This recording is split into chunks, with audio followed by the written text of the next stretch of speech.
let's dive right in and explore some visualizations and ways to gain insights from our data set. One popular choice for visualization is the waterfall chart, which some companies find quite appealing. So, we can start by saying, let's take a look at our waterfall chart. Now, to display this data by countries, we can use the customer country name as the reference. If you're unsure which switch to use, no worries. You can simply make the display a little bigger so that you can clearly see the customer countries it's referring to. When you take the customer countries, you can see the list of your customer countries. However, without any numerical data, the waterfall chart doesn't display anything yet. Let's use total profit to create a meaningful visualization. Once you do that, the waterfall chart will show a visualization based on the total profit. Currently, it's sorted by the profit itself, which helps identify countries contributing the most or least to the total profit. You can change the waterfall chart's ordering by clicking on the three dots and selecting Customer Country. This will give you a different display, starting from Venezuela and the United States, and ending with 0. Alternatively, sorting in ascending order will begin with 0 and go from there. We noticed an issue with the 0 entry, which isn't accurate since there's no country named 0.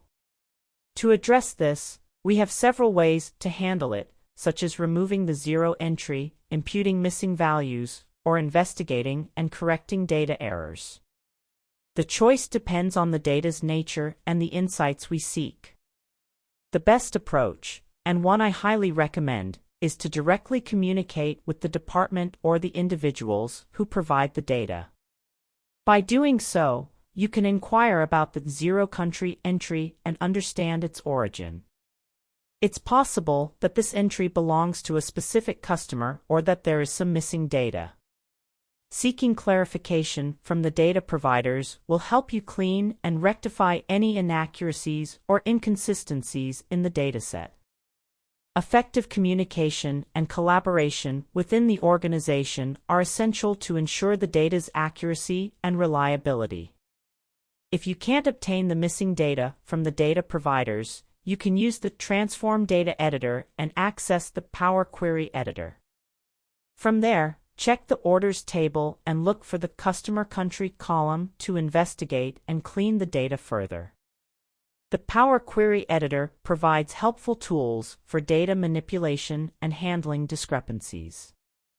Once you are in the Power Query Editor and can see the customer country column, you can select that column and use the Replace Values function. You can find this function by either clicking on it in the menu or right-clicking on the column and selecting Replace Values. From there, you can replace the zeros with the specific country they belong to. This way, you can clean and correct the data, ensuring that it accurately reflects the countries associated with the customers. The Power Query Editor provides a user-friendly interface to perform these data transformations efficiently. The last option is to filter the data.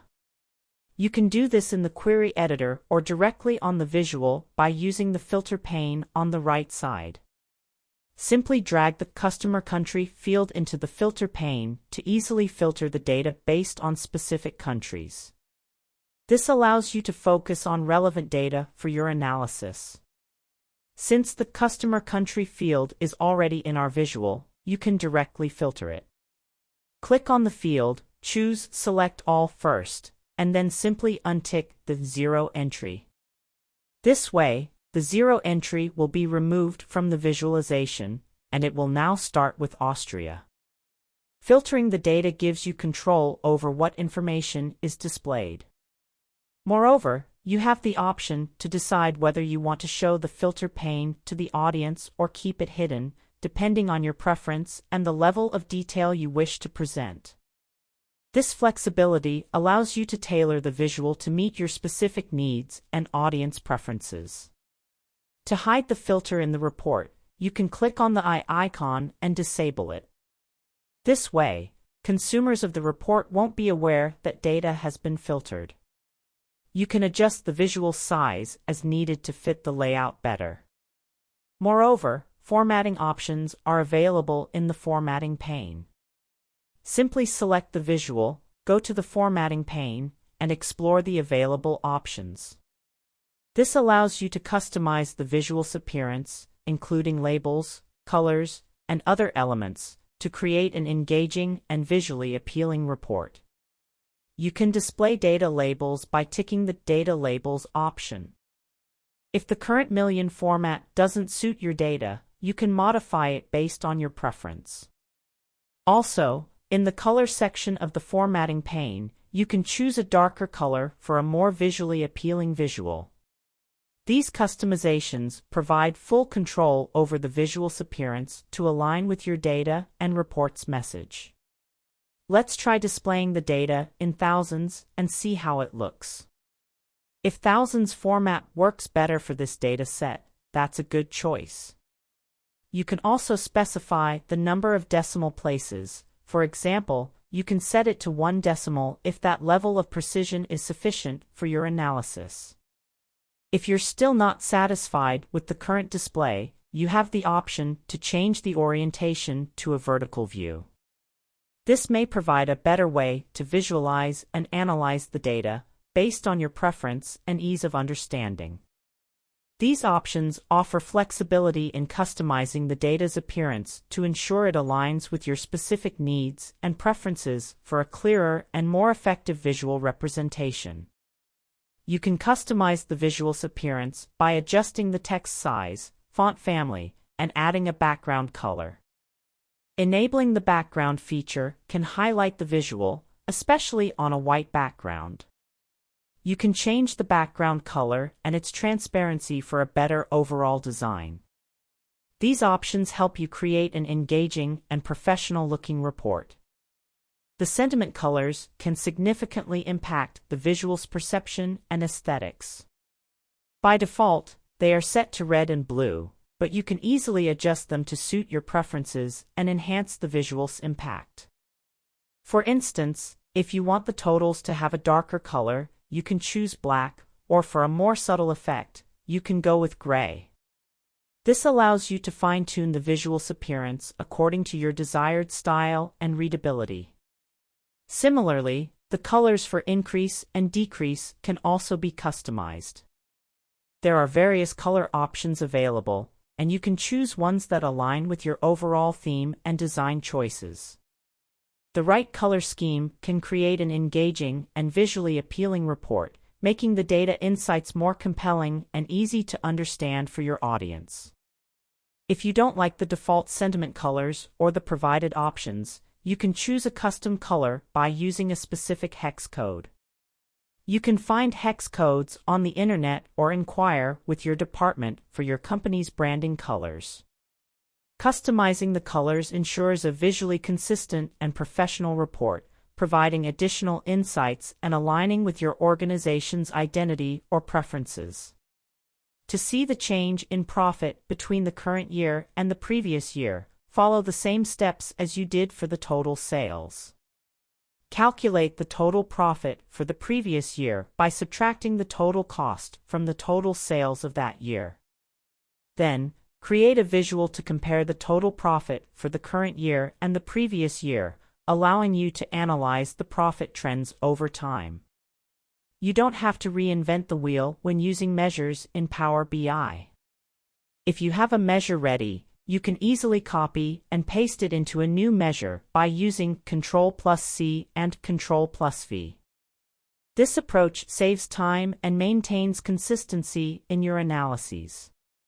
Calculation groups are another advanced technique, but for now, copying and pasting measures is a simple and effective method to work within Power BI. If you want to practice, you can write the code yourself. Once again, we are modifying the context, specifically the filter context, so we'll use the calculate function. Now, we need to adjust the measure, as it's no longer about total sales, but rather total profit. So, the measure will be total profit. Now, we want to shift this profit back 1 year. To do that, we'll create a new table that evaluates the measure based on the state's table, but this time, shifted 1 year back. This part of the code will be exactly the same as what we did for total sales. The only change we needed to make was updating the measure to total profit to calculate the profit for the previous year. After calculating the total profit for the last year, you can rename the measure to something like total profit last year for better clarity. Moreover, you have the option to format the measure to show the dollar symbol and display 2 decimal places. This helps in presenting the data in a clear and concise manner, making it easier for the audience to understand and interpret the figures. By following these steps, you have successfully calculated and formatted the total profit for the previous year, and it's now ready for analysis and visualization in your Power BI report. To calculate the difference between the current profit and the profit from the prior year, create a new measure named Profit Change. Use the formula total profit from prior year for the calculation. Press Enter to complete the measure creation. Now you have the profit change measure ready for analysis, showing the difference in profit between the current year and the previous year. To format the profit change measure correctly, select the measure in the field list. Apply the dollar symbol format to display the difference in currency format. Set the number of decimal places to 2 for better readability. If you have multiple measures, you can also apply bulk formatting in the Power BI model for uniform presentation. Now, you have the total profit last year and profit change measures ready for use in your visualizations, providing valuable insights into your business's financial performance over time. Visualization is key to understanding the data better. To visualize the total profit and total profit last year, it's essential to create some context, especially considering the last year function. To do this, you can use a slicer. By adding a slicer to the report, you can filter the data by year. For example, if you select the year 2019, the last year function would know to evaluate the total profit for the prior year, which would be 2018. To create the slicer, navigate to the Dates table and select the Years column. This slicer will allow you to interactively filter the data and provide a clear context for the total profit last year and profit change measures. By using the physical years in the slicer, you can select specific years like 2019 or 2021 from your data set. You have the option to customize the slicer's appearance by switching it to a horizontal layout in the general settings. You can also resize and position it wherever you prefer on the screen. Now, with the slicer in place, you have an interactive way to filter the data by year, making it easier to analyze the total profit last year and profit change measures in your Power BI report. You have full control over the slicer's appearance in Power BI. You can choose to display the header and title based on your preference. Customizing the colors is also possible, like setting the font color to white and giving the background a blue color. By using the Format and Item sections, you can create an attractive slicer that complements your report's design, making it visually appealing and user-friendly. You're free to use any other kind of visualization you prefer, and that may depend on the current context you're working with. If you're using the same one I just showed you, you have the flexibility to select a particular year and examine the profit difference, which is what we find particularly intriguing. So, for example, we can follow a similar approach as we did previously with the countries. Now, looking at the order table, we'll focus on the customer country, and let's begin by creating the visual representation itself. We can display this information using a bar chart, exactly as you suggested. So, let's start by choosing the bar chart visualization. Now, I'll go ahead and select the customer countries as the data to be represented on the chart. Next, we'll need a numerical measure for the chart. In this case, We want to see the difference in profits, so I'll select the profit change as our measure for the chart. Currently, we can see the profit changes on the chart, but it's not specific to any particular year. To address this, I'll add a feature that allows you to select a specific year. For instance, if you choose the year 2020, the chart will update to display the profit changes for that particular year. Also, to make the visualization clearer, I'll include some numerical data labels on the chart, so you can easily see the exact values. Now, let's say you select the year 2021, you'll notice several differences, especially in terms of the negative aspects. This way, you can have a more detailed view of the profit changes based on your chosen year.